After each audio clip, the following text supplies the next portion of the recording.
Merci chers membres de la communauté, merci, on se retrouve encore aujourd'hui. Nous allons le dire, nous allons continuer à le dire jusqu'à la preuve du contraire, notre pays va mal. Il va mal parce qu'il est attaqué aujourd'hui par le Rwanda, visiblement. Si hier on pouvait spéculer, chercher des preuves pour démontrer est-ce que le Rwanda est sur le sol congolais, aujourd'hui on ne cherche plus de preuves. Le Rwanda s'affiche, le Rwanda confirme comme tel, le Rwanda prétend, le Rwanda s'enorgueillit d'être sur le sol congolais. Et voilà, nous devons le dire maintenant clairement, nous sommes agressés. Et le pays va mal, cette fois-là. Une grande partie de notre pays est occupée par ces agresseurs, le Nord Kivu spécifiquement. Une grande partie occupée. Voilà pourquoi nous devons de temps en temps être en union spirituelle avec nos frères et sœurs qui souffrent à l'Est. Aujourd'hui, qui ne sont plus en contact avec les différentes familles, sinon le reste du pays. Ils passent des moments difficiles et nous devons tous savoir regarder l'agresseur d'un regard, bien entendu, de dédain, d'engagement, de détermination, afin qu'il soit à genoux un jour. En tout cas, merci.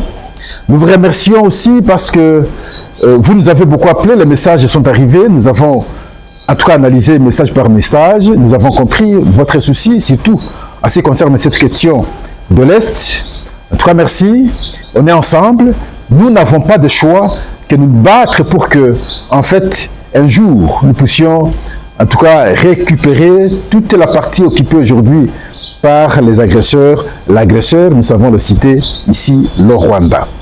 En tout cas, merci. Merci, vous avez suivi le chef de l'État. C'est autour de ça que nous allons échanger d'ailleurs. Le chef de l'État s'adressait à la nation après son échange à Luanda avec le président Joao Lourenço. Il est rentré, il s'est adressé à la nation. Et cette question constitue une question d'analyse du jour. Et aussi, en tout cas,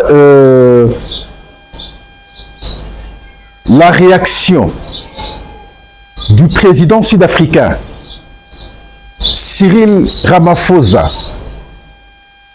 à l'endroit du Rwanda. Il a fait comprendre à Paul Kagame qu'il ne va pas continuer à mentir le monde entier ainsi, le monde a déjà compris. Et il a fait comprendre qu'il a perdu au moins 13 de ces éléments. Et c'est insupportable.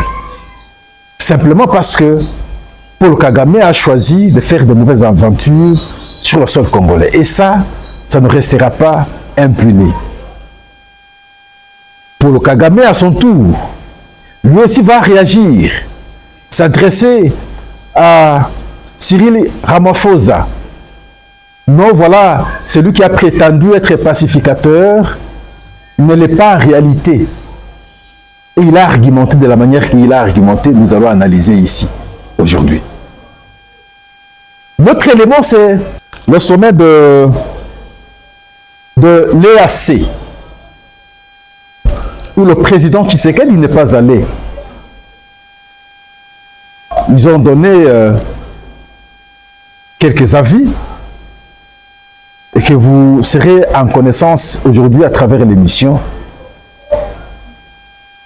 Et ils se sont rencontrés à Nairobi. En tout cas, merci. Et voilà, on se retrouve, on analyse. La première question, c'est en rapport avec l'adresse du président de la République. À la nation, bien entendu, en rapport avec cette question. Il y a d'abord des observations à dégager. La première observation, c'est que nous, dans le cadre de notre espace Pro-Info, nous nous réjouissons parce qu'en fait, compte, nous avons eu l'impression que le président nous a écoutés. Hier, le président n'a pas mis la veste, il n'a pas mis sa cravate, il n'a pas porté sa chemise blanche. Ça a été notre appel depuis longtemps. Nous voulions que le chef de l'État trouve un habillement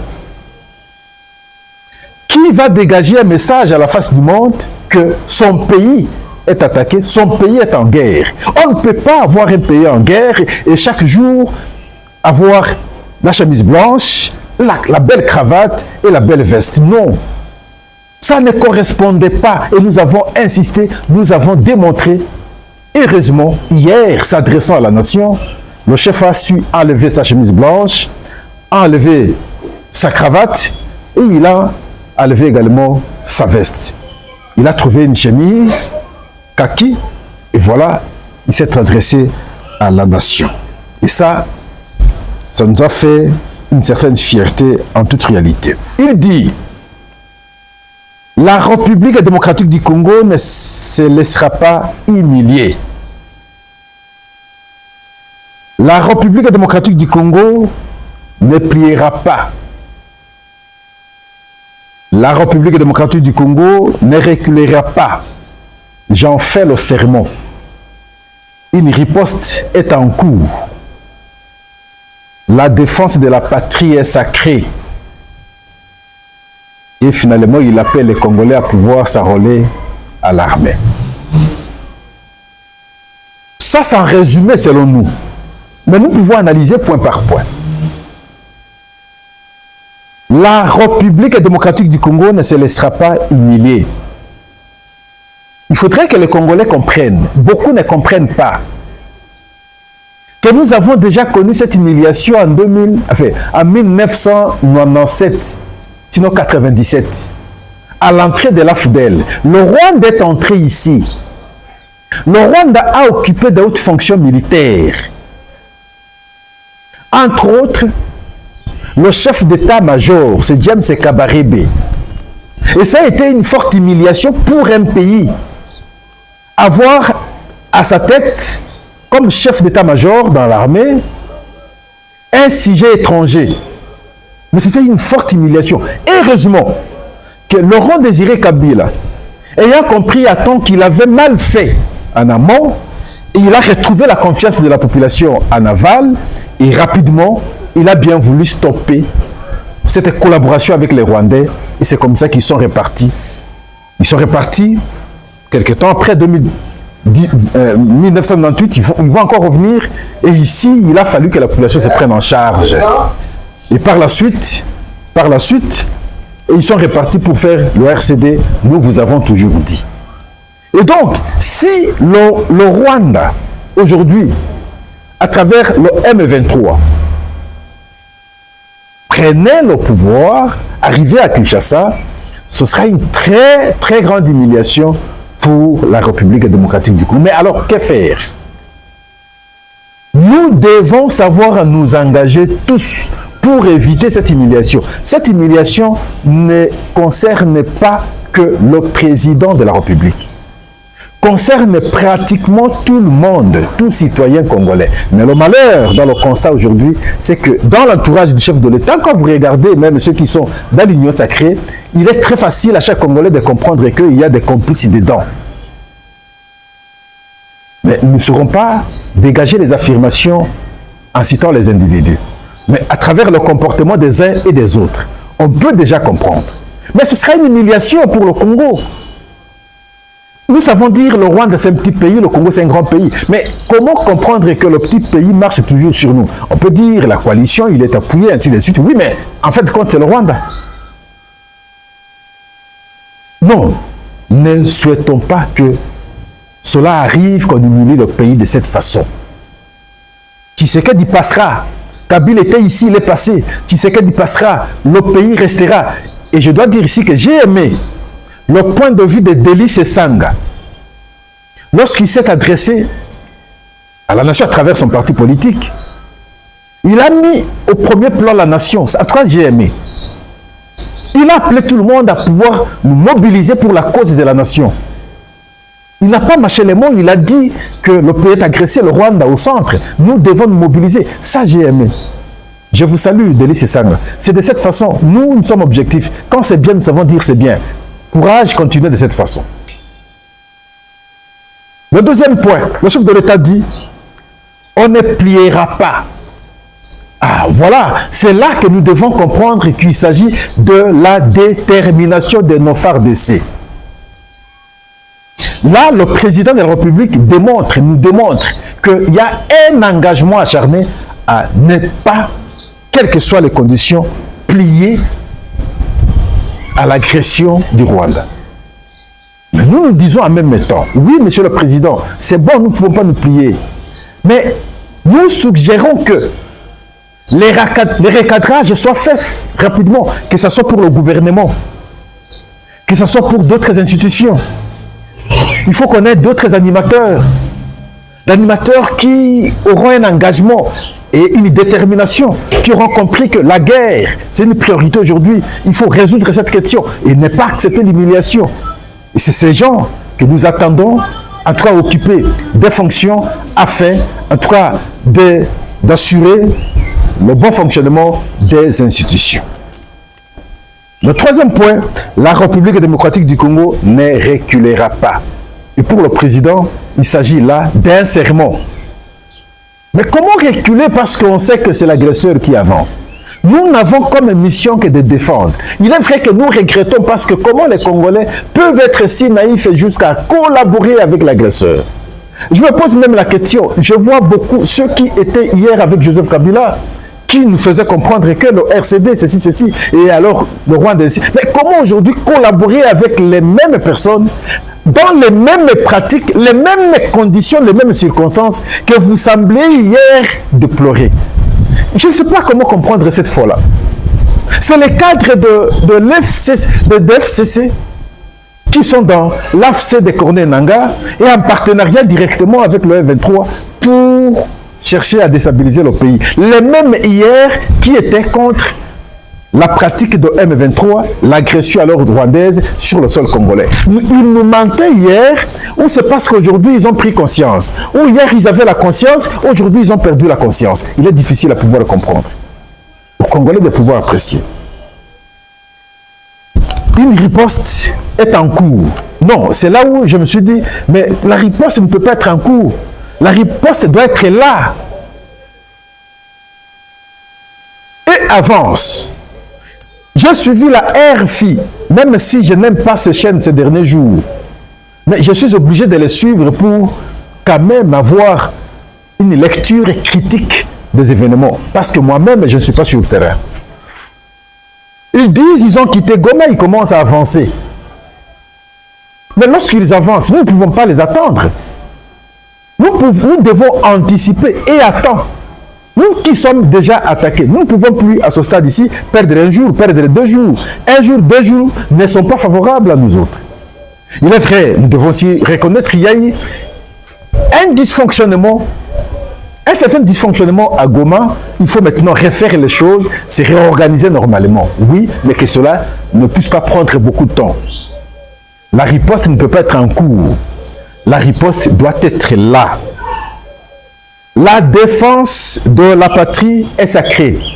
Effectivement, elle est sacrée pour chacun de nous. J'ai toujours dit, et je continue à le dire, que sert à l'homme de gagner le monde s'il détruit sa propre vie? Là, c'est la Bible qui le dit. Et moi, je dis, que sert à un Congolais de gagner tout ce qu'il pense gagner et perdre son pays? La défense de la patrie est sacrée. Nous devons défendre la patrie. Et finalement, on a appelé les Congolais à s'enrôler dans l'armée. Et c'est pour ça, pour l'enrôlement, j'encourage et je félicite Jean-Pierre Bemba, le seul acteur de l'Union sacrée aujourd'hui qui a quitté son fauteuil de confort. Il est allé à l'intérieur sensibiliser les frères et sœurs vers le Grand Équateur pour que nous puissions maintenant nous organiser, qu'on ait des jeunes qui vont s'enrôler afin de faire face à l'ennemi. C'est une très bonne chose. Voilà, en substance, c'est le discours du chef de l'État, mais je vous laisse le suivre et nous allons revenir. Je partage avec vous la douleur et l'indignation face à ces attaques barbares. Ces actes ne sont pas seulement une attaque contre la République, mais une offense à l'histoire et à la dignité de notre peuple. En ces moments difficiles, je vous appelle à la résilience et surtout à la résistance. Face à cette situation, permettez-moi de vous rassurer. Une riposte vigoureuse et coordonnée contre ces terroristes et leurs parrains est en cours. Nos vaillantes forces armées de la République démocratique du Congo, symboles de courage et de patriotisme, sont pleinement mobilisées prêtes à défendre chaque centimètre de notre territoire. J'ai personnellement convoqué et présidé des réunions de crise avec une équipe restreinte du gouvernement, le haut commandement militaire ainsi qu'une réunion interinstitutionnelle afin d'évaluer les récents développements de la situation et de lever les options pour repousser les agresseurs et reconquérir chaque parcelle de notre territoire. À cet effet, j'ai nommé ce 28 janvier le général-major Évariste Somo Kakule au poste de gouverneur militaire du Nord Kivu pour renforcer la coordination des opérations militaires et restaurer l'autorité de l'État. Parallèlement, nous avons engagé d'importantes démarches diplomatiques, notamment au sein du Conseil de sécurité des Nations Unies, ainsi que dans le cadre du processus de paix de Luanda, auquel nous restons pleinement engagés malgré les obstacles. Nous privilégions la voie du dialogue, mais toujours avec lucidité, tout en restant fermement résolus à défendre notre territoire et notre souveraineté par tous les moyens nécessaires. Mais ce combat n'est pas seulement celui des FARDC. C'est le combat de tout un peuple, le combat de notre identité congolaise, afin de léguer aux générations futures un pays prospère et en paix. À tous nos compatriotes, dans chaque province, chaque ville, chaque territoire et chaque village, ainsi que ceux de la diaspora, sans distinction d'appartenance ethnique ou politique, unissons nos efforts. Apportons un soutien indéfectible, moral et matériel à nos vaillants soldats. Mobilisons-nous comme un seul homme pour défendre notre souveraineté et sauvegarder notre intégrité territoriale. Je suis pleinement conscient des souffrances de nos compatriotes qui fuient les hostilités. Le gouvernement est instruit d'activer le plan d'urgence humanitaire pour venir en aide aux déplacés. À vous, habitants de Goma et des environs, je ressens profondément votre douleur qui est aussi la mienne. Elle traverse nos cœurs et nos âmes en tant que fils et filles d'une même patrie. Mais face à cette épreuve, je vous exhorte à puiser dans cette force intérieure qui fait la grandeur du peuple congolais. Résistez avec courage. Faites preuve de vigilance constante et gardez votre calme malgré l'adversité. Sachez que nous ne sommes pas restés inactifs. Des plans de contingence sont préparés pour assurer la protection de la population civile et prévenir toute escalade de la violence. Les dispositifs de sécurité ont été renforcés pour protéger les zones stratégiques et nous travaillons sans relâche pour garantir le fonctionnement des services essentiels. Je tiens à rendre un hommage solennel à tous ceux qui ont payé le prix ultime dans cette lutte pour notre dignité et notre souveraineté. J'ai une pensée pieuse pour le général-major Peter Chirimwami, gouverneur militaire du Nord Kivu, tombé les armes à la main. Je m'incline avec respect devant la mémoire de tous nos militaires et de tous les Wazalendo tombés sur le champ d'honneur. Je pense aussi aux soldats de la mission de la communauté de développement d'Afrique australe, la SAMI d'IRC, qui combattent à nos côtés, aux casques bleus de la MONUSCO qui ont sacrifié leur vie pour la paix, ainsi qu'aux innombrables civils victimes de la barbarie ennemie. Leur courage et leur sacrifice ne seront jamais oubliés. Dans cette question de l'agression de la République démocratique du Congo, il y a des pays qui comprennent notre cause. Il y a des pays qui comprennent que nous n'avons rien fait de mal. Mais pourquoi on doit nous faire souffrir de cette façon? Le Congo n'est jamais allé au Rwanda. Le Congo n'a jamais tué au Rwanda. C'est le Rwanda qui est souvent sur le Congo et qui tue les Congolais. Mais à quel moment le Congo n'a pas raison et le Rwanda peut avoir raison? Même si le prétexte rwandais sur le FDLR, qu'on considère que c'est vrai, Mais ce n'est pas pour autant qu'ils viennent tuer les Congolais. C'est une question qui nécessiterait finalement des discussions intelligentes en fait de trouver solution à la problématique. Mais parce que nous avons toujours dit, on n'a jamais vu une quelconque incursion de FDLR sur le Rwanda. Mais alors, pourquoi le Congo peut avoir tort? Et c'est beaucoup de pays à travers le monde ont fini par comprendre que c'est Paul Kagame qui dribble les choses, qui ment beaucoup et qui veut atteindre à ses objectifs. Il y a des pays africains, il y a des pays, je ne cite pas l'Europe, mais sinon d'autres pays du monde. Mais en Afrique, nous avons aujourd'hui l'Angola, le pays qui a été choisi par l'Union africaine pour la médiation entre nous et le Rwanda, mais aussi l'Afrique du Sud. Et la position de l'Afrique du Sud, aujourd'hui, l'oppose aux Rwandais. Et sinon, particulièrement à Paul Kagame. Le problème, c'est à quel niveau? L'Afrique du Sud vient de perdre sur notre sol. Parce que vous savez, la SADC s'est convenu d'envoyer maintenant ces éléments pour appuyer la République démocratique du Congo afin de retrouver la liberté. Mais l'Afrique du Sud vient de perdre 13 de ces éléments. 13! Et pourtant, c'est un grand pays en termes militaires en Afrique. Mais c'est une humiliation pour l'Afrique du Sud, une grande humiliation. Comme si, bon, tout ce qu'on connaît sur l'Afrique du Sud, un pays qui a des bombes, ainsi de suite, qui peut fabriquer l'uranium, ainsi. Mais c'est une grande humiliation. 13, c'est beaucoup. Et voilà, le président Cyril Ramaphosa dit ceci. L'Afrique du Sud a perdu 13 de ses soldats à cause de la barbarie de Paul Kagame.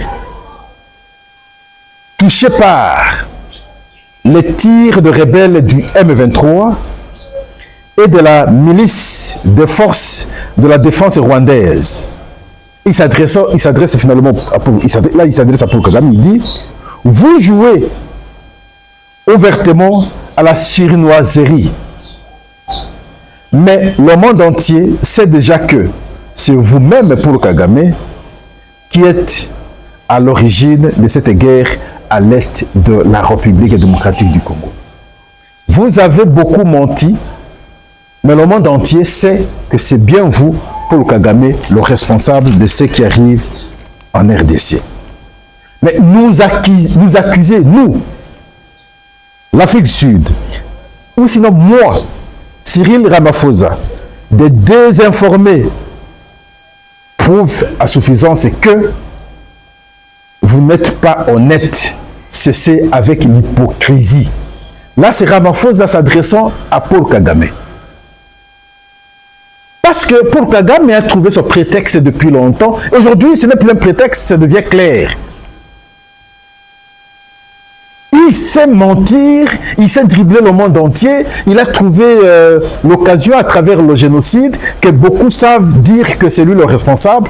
Et voilà, finalement, maintenant, il a la compassion de beaucoup de gens, de beaucoup de pays, entre autres ici les pays européens. De cette occasion, il parvient à faire ce qu'il fait. Ce n'est pas que le Rwanda est fort militairement, je suis désolé.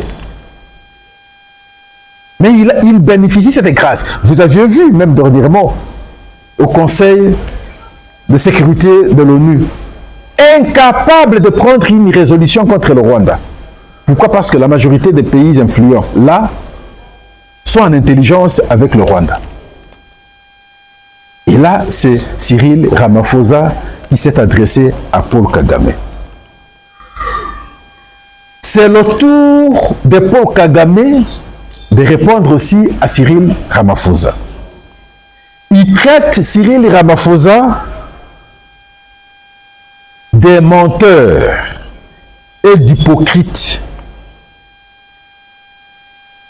qui prétendaient jouer un rôle de pacificateur.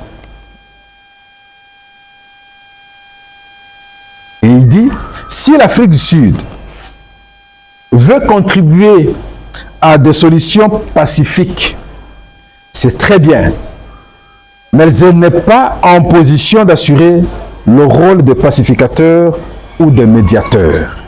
Si l'Afrique du Sud préfère la confrontation, le Rwanda traitera la question dans ce contexte à tout moment.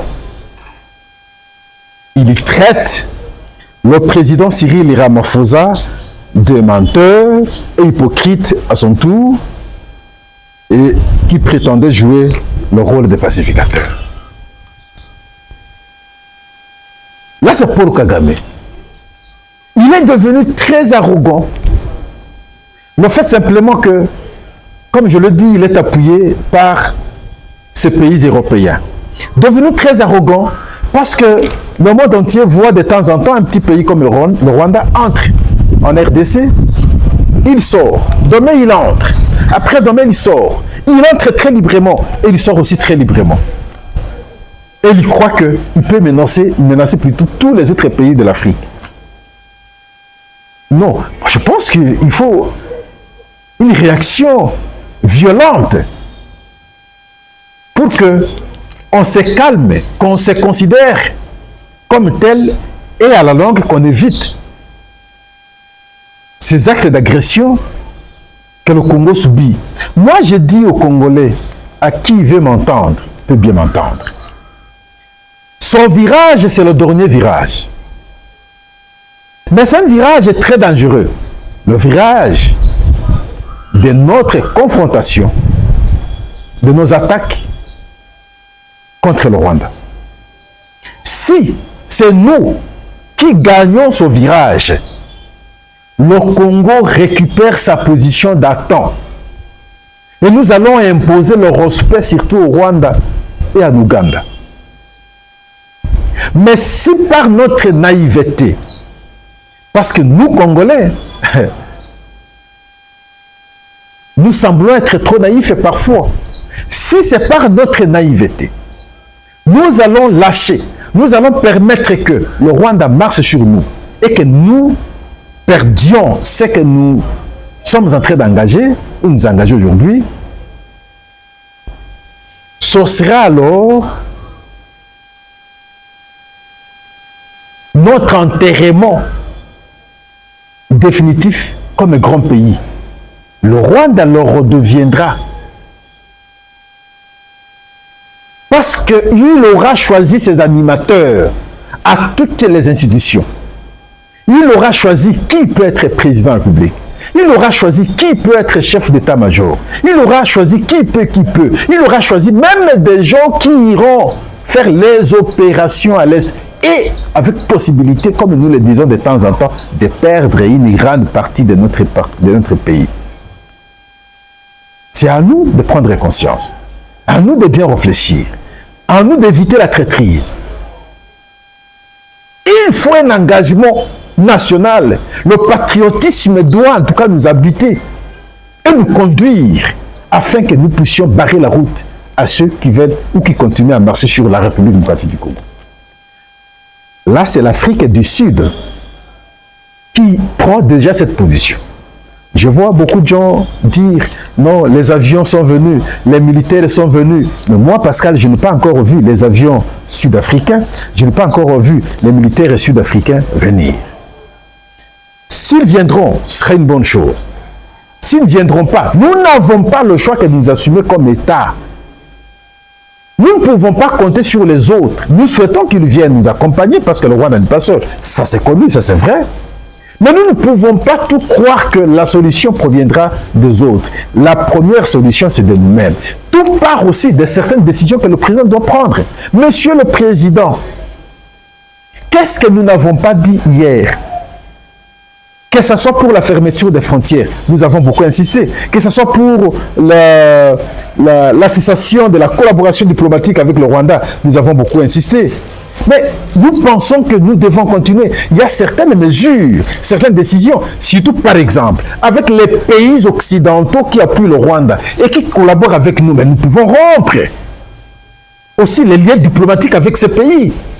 On peut maintenant rappeler nos ambassadeurs de ces pays. Nous pouvons prendre certaines mesures comme ça, mais comment vous collaborez avec nous, mais vous êtes avec l'agresseur. Nous voulons avoir des explications claires pourquoi vous devez appuyer le Rwanda et être contre nous, que notre ambassadeur revienne. Mais c'est très intéressant et à ce moment-là, ils peuvent réfléchir deux fois. Mais lorsque nous ne posons pas des actes diplomatiques déterminants, enfin déterminants, je vais parler des actes diplomatiques déterminants. Mais alors à ce moment-là, comment, à un certain moment, on va aussi nous trouver ou nous prendre au sérieux? Nous devons comprendre les contours de la question. En tout cas, merci. Nous vous avons dit qu'il y a eu sommet de l'EAC, les États de l'Afrique de l'Est. Sans le président Tshisekedi, il a boycotté, il n'est pas allé, et ça a été organisé hier mercredi à Nairobi.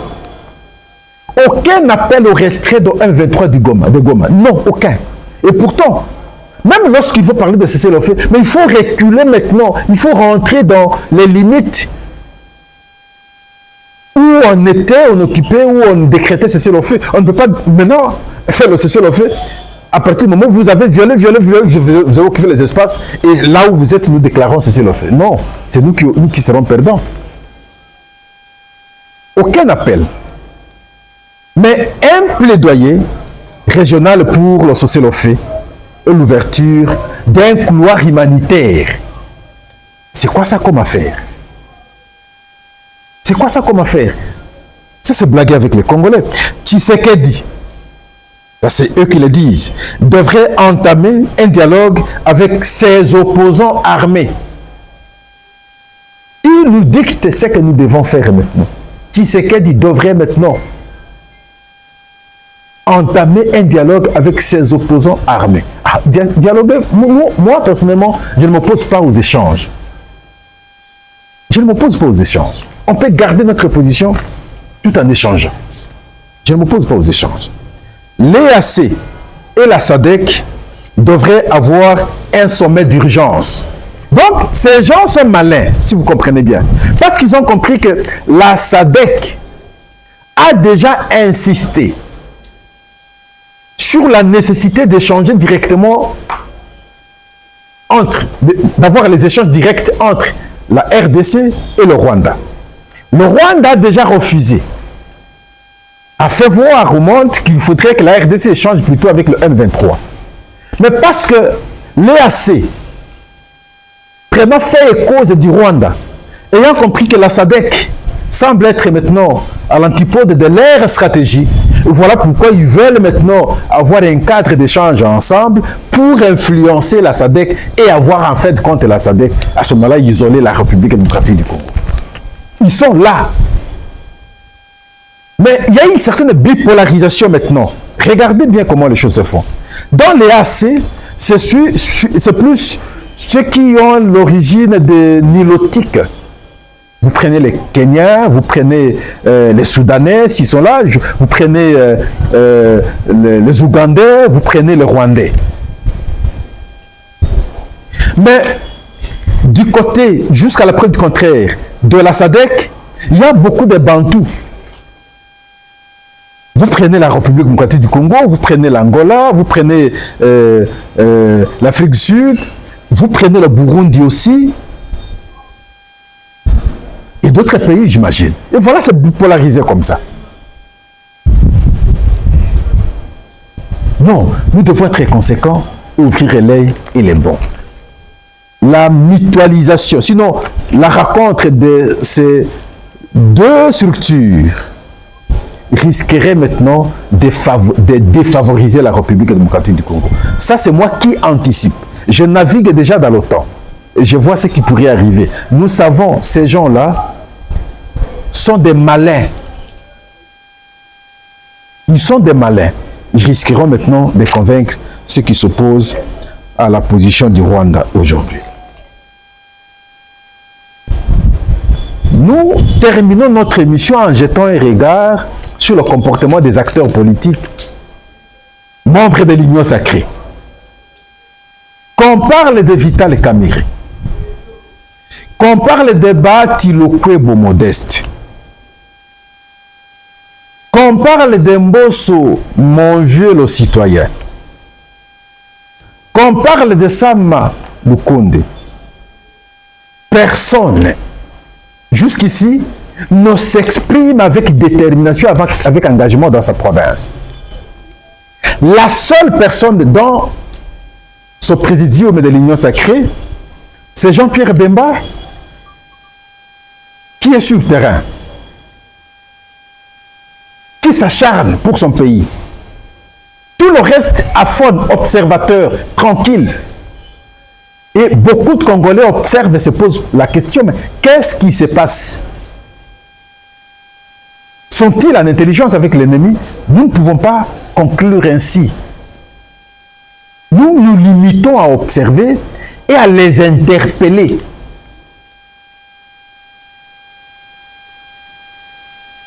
Et nous pensons bien que le chef de l'État voit ce qui se passe.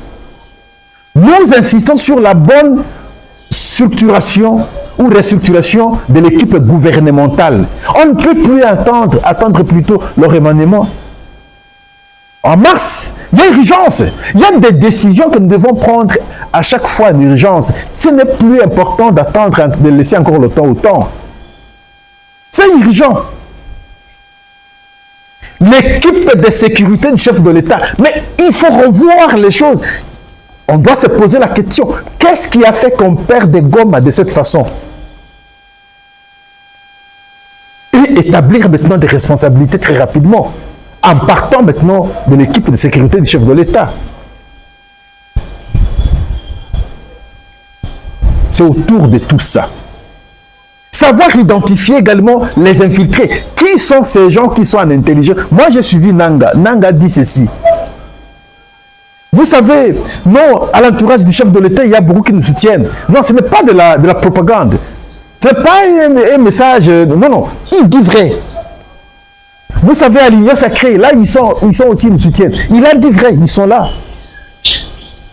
Au Parlement, particulièrement à l'Assemblée nationale, ils sont là. Ils sont là, effectivement, il a raison. Mais comment les identifier? Que font nos services de sécurité par rapport à cette question?